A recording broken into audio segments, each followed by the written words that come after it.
Hi, my self Veer Shukla. Grow classes में आप सबका हार्दिक स्वागत है। जैसा कि आप लोगों को हम बताए थे एनसीएफ के बारे में, एनसीएफ 2005 ने अपने जो मूलभूत उद्देश्य दिए थे। आज हम बात करेंगे कि एनसीएफ 2005 ने मूल उद्देश्य देने के साथ साथ अपने पक्ष भी दिए थे, जिसको हम डोमेन्स कहते हैं। उन्होंने 4 दिए थे, 4 डोमेन्स। हम चारों के बारे में बात कर लेते हैं आज, जो कि सीटेट में पूछा जाता है, आ जाता है 2 नंबर का क्वेश्चन। तो देखते हैं, एक एक करके बात करते हैं। हम बात करेंगे डोमेन्स के बारे में। उन्होंने 4 डोमेन्स दिए थे: ज्ञानात्मक पक्ष, नॉलेज डोमेन, बोधात्मक पक्ष, अंडरस्टैंडिंग डोमेन, कौशलात्मक पक्ष, स्किल डोमेन और भावात्मक पक्ष, अफेक्टिव डोमेन। अफेक्टिव डोमेन लिख दिया हूँ इसलिए क्योंकि कुछ इंग्लिश मीडियम वाले बच्चे हैं, उनके लिए थोड़ा फ़ायदेमंद होगा। तो ये 4 डोमेन्स दिए थे। तो हम लोग को बता दें आप लोगों को कि ये चारों चीज़ है क्या। एनसीएफ ने एक रिपोर्ट पब्लिश की थी 2018 में। एनसीटी ने, नेशनल काउंसिल टीचर एजुकेशन ने एक रिपोर्ट पब्लिश की थी। उसने कहा कि सारा शिक्षा हमारा ज्ञान आधारित है। ज्ञान आधारित मतलब ज्ञानात्मक पक्ष, ज्ञान आधारित, ये तीनों चीज़ें शिक्षा में छूटी हुई हैं। क्योंकि जो यूपी टेट वगैरह में प्रश्न आते थे वो सारे ज्ञान आधारित आते थे, मतलब फैक्चुअल क्वेश्चन आते थे। बोधात्मक पक्ष, कौशल, जिसमें कौशल, भाव, ये तीनों अनुपस्थित रहते थे, ऐसे प्रश्न आते थे। जैसे कि हम देख लीजिए कि कैसे आते थे, कि मतलब जैसे हम बोध कैसे ये सब अनुपस्थित रहते थे। जैसे कि हम क्या करते थे कि टेबल्स में लिखा देते थे बच्चों को कि ये सजीव के लक्षण है और ये निर्जीव के लक्षण है। बच्चा अपने मन से खुद ही अर्जन नहीं कर पा रहा है कि क्या सजीव है, क्या निर्जीव के लक्षण है। मतलब उसको खाली लिखा देते थे और ये सारा उसका ज्ञान बन जाता था। उसके बोध, उसके कौशल, उसके भाव तीनों अनुपस्थित रह जाते थे। मतलब आता सब कुछ है, ज्ञान तो है उसके पास, आता तो सब कुछ है, लेकिन कर क्या सकता है? कुछ नहीं। मतलब तीनों अनुपस्थित है, कर क्या सकता है? कुछ नहीं। मतलब आता उसके सब कुछ है, उसके पास सारा ज्ञान है, लेकिन वो कर क्या सकता है? कुछ नहीं। तो ये होता है कि ये हमारे एनसीएफ ने बताया था कि ये चारों होने चाहिए हमारे अंदर। हम केवल ज्ञान आधारित प्रश्न ना पूछें, हम बोध आधारित, कौशल और भाव आधारित भी प्रश्न पूछें। तो हम एक एक करके जानते हैं इनके बारे में। हम बात करेंगे पहले ज्ञानात्मक पक्ष के बारे में।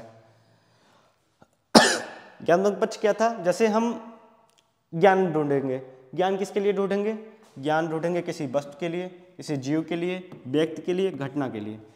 इनके लिए अलग अलग प्रकार से होंगी सूचनाएं, तथ्य, आंकड़े और परिभाषा। जैसे कोई वस्तु दी गई और हमें उसके बारे में सूचनाएं दी गई, इंफॉर्मेशन, वो हमारा ज्ञान आधारित हो गया, ज्ञानात्मक पक्ष हो गया। हमें कोई व्यक्ति के बारे में कोई डाटा दे दिया गया, वो हमारा ज्ञान हो गया। किसी ने कोई परिभाषा दी है, डेफिनेशन दी है, वो भी हमारा ज्ञान आधारित हो गया। जैसे क्या है कि हम केवल ज्ञान आधारित ही प्रश्न पूछते हैं, इससे आगे की तो हम पढ़ाई ही नहीं करते। पहली बात तो ये है, अपने मन से परिभाषा खुद ही बनाना चाहिए। जैसे हम एक अपना पर्सनल एक्सपीरियंस लेते हैं, तो हमारे कक्षा 6वीं के शिक्षक थे, वो कहते थे कि नालायक कहीं का, इतनी अच्छी परिभाषा हमने लिखाई है और उसे तू लिख नहीं सकता। मतलब जो एक 10-12 साल का बच्चा परिभाषा लिखा हुआ है, वो एक 40 साल के ग्रेजुएट टीचर जो डिप्लोमा करके आए हैं, वो कह रहे हैं कि मतलब हम उनके अनुसार कैसे परिभाषा लिख सकते हैं? हम तो जो लिखेंगे, एक 10-12 साल का बच्चा जो लिख सकता है वही तो हम लिखेंगे। वो चाहते थे कि वो जैसे परिभाषा लिखे हैं हम सेम परिभाषा लिखें। मतलब जो हमारा ज्ञान था उसका तो नाश कर दिया टीचर ने, हमको बस ज्ञान दे दिया अपना कि हाँ ऐसी परिभाषा लिखा जाता है। तो हमको कम नंबर मिलते थे, और जो सर के अनुसार, उस टीचर के अनुसार लिखते थे, उनको बहुत अच्छे नंबर मिलते थे। तो ये हो गया ज्ञान। हमारा सारा शिक्षा ज्ञान आधारित ही था, ये एनसीटी ने कहा। जबकि हमारे पास 4 पक्ष थे और 3 तो अनुपस्थित थे। हमारा सारा शिक्षा इसी पर केंद्रित था। बोध अनुपस्थित था, कौशल अनुपस्थित था और भाव भी अनुपस्थित था। तो हम बात करेंगे, ये हमारा पहला डोमेन्स था जो एनसीएफ ने दिया था 2005 में। हम दूसरे की तरफ चलते हैं, देखते हैं। ये बोधात्मक पक्ष, बोधात्मक पक्ष। अब हम इसके बारे में जानेंगे कि ये बोधात्मक पक्ष, अंडरस्टैंडिंग डोमेन क्या है। हम देखेंगे कि हम संकल्पना बना पा रहे हैं कि नहीं। संकल्पना, जैसे हम कोई मूर्त वस्तु है उसको देखें तो हम अपने माइंड में संकल्पना बना पा रहे हैं कि नहीं। ये संप्रत्य बना पा रहे हैं कि नहीं, हमारे माइंड में विचार आ रहे हैं कि नहीं। विचार आ रहे हैं तो हम उस पर कार्य योजना बना रहे हैं कि नहीं। उस कार्य योजना बना पा रहे हैं तो उस पर कार्य कर पा रहे हैं कि नहीं कर पा रहे हैं। मतलब ये हमारा बोध होता है। जैसे हमने ये पेन देखा और इस पर संकल्पना बनाया, संकल्पना बनाया तो उस पर हमारे माइंड में एक थॉट आया क्या कि चलो हम इस पर कार्य करते हैं। ये इस हमारे स्कीमा मतलब कार्य योजना, ये पियाजे ने दिया था। सीटेट में क्वेश्चन भी आ जाता है कि स्कीमा किसने दिया था, ये पियाजे ने दिया था। तो ये हमारा बोध हो गया कि जिससे हम अपने मन से कार्य कर सकें, हम कोई चीज़ देखकर उसको अनुमान लगा सकें या माइंड में कुछ सोच सकें अपने मन से, ना कि दूसरे के द्वारा जो परिभाषा दी गई है, जो ज्ञान दिया गया है उसको केवल लिख लें और समझ लें। मतलब हमें तो आएगा लेकिन हमें सब कुछ पता रहेगा, लेकिन हम कर क्या सकते हैं, कुछ भी नहीं। मतलब जो ज्ञान दिया गया है वो केवल देख कर ही कर सकते हैं, अन्यथा अपने मन से हम कुछ नहीं कर सकते हैं। हमारे तीनों भाव अनुपस्थित रहेंगे। ओके, ये हो गया हमारा बोधात्मक पक्ष, अंडरस्टैंडिंग डोमेन, जो एनसीएफ 2005 ने दिया था। हम चलते हैं अपने तीसरे डोमेन्स की तरफ। तीसरा डोमेन हमारा था कौशलात्मक पक्ष, जिसको कहते हैं स्किल डोमेन। स्किल डोमेन क्या होता है, जैसे कोई हमें कार्य दिया गया उसको हम पूरा कर लें, कहेंगे कि हाँ बच्चे में कौशल है। समस्या दी गई हमें, हम उसका समाधान कर लिए तो कहेंगे बच्चे में कौशल है। हमें कोई परिस्थिति दी गई, उस परिस्थिति में हम समायोजन कर लेंगे, कहेंगे हाँ कौशल है। अब गामकता हम देखेंगे कि गामकता क्या होता है। जैसे गामकता ये होता है कि हम ये देखो, ये हमारा ब्रेन है और ये ब्रेन हमारा कंट्रोल कर रहा है, गामकता, यही गामकता है। मतलब हम अपने मन से कंट्रोल कर लें उन चीज़ों को, वो गामकता है। नियंत्रण और समन्वय देखेंगे, कंट्रोल एंड कोऑर्डिनेशन, ये क्या होता है। ये देखिए, ये क्या होता है, जैसे एक कुम्हार है, वो अपने कड़े कड़े हाथों से मिट्टी को गूंथता है। तो मिट्टी को जब गूंथता है तो लेकिन जब वो चाक पर चढ़ाता है उन्हीं हाथों से, कड़े कड़े हाथों से, तो बड़े प्यार से चढ़ाता है। मतलब उसके हाथों में नियंत्रण और समन्वय है, ये उसके पास स्किल है, ऐसा कौशल है, यही कौशलात्मक पक्ष है। लेकिन अगर हम पढ़ने पढ़ाने के लिए कौशल की बात करेंगे तो क्या होगा, अगर हम पढ़ने पढ़ाने के लिए कौशल की बात करते हैं तो ये होती है मेथड्स, मेथोडोलॉजी और टेक्निक। अब ये तीनों क्या है, इसके बारे में हम जानेंगे। जैसे हम जानेंगे कि मेथड, मेथोडोलॉजी और टेक्निक, विधि, प्रविधि और तकनीकें। जैसे काम करने का तरीका, काम कितने प्रकार से किया जा सकता है, ये सब हमारे लिए हो जाएंगी मेथड, मेथोडोलॉजी और टेक्निक।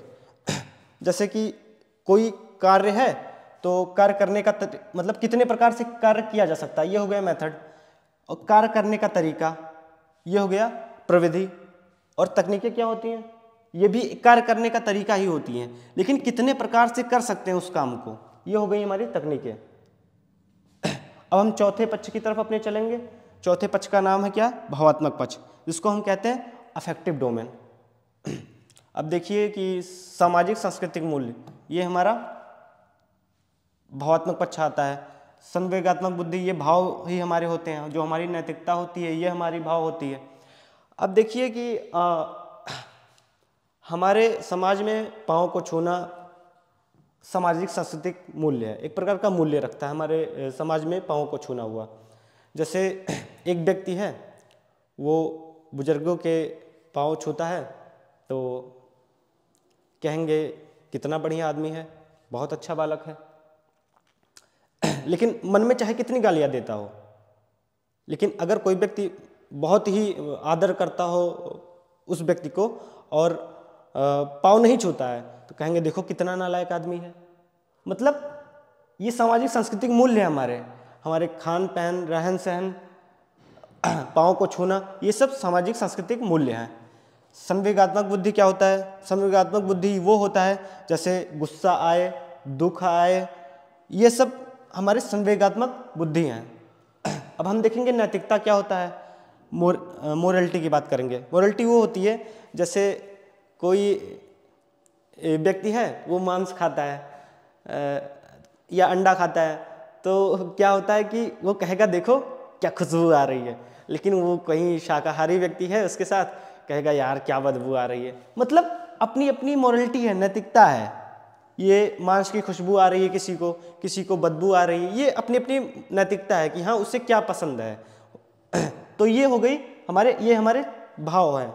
और हम आगे चलते हैं। वैसे हमारे 4 पक्ष थे जो एनसीएफ ने दिए थे, तो हमारे डोमेन्स ख़त्म हो गए। हम नेक्स्ट क्लास में बात करेंगे कि टाइप्स ऑफ लर्निंग की बात करेंगे, हमारी शिक्षा की बात करेंगे।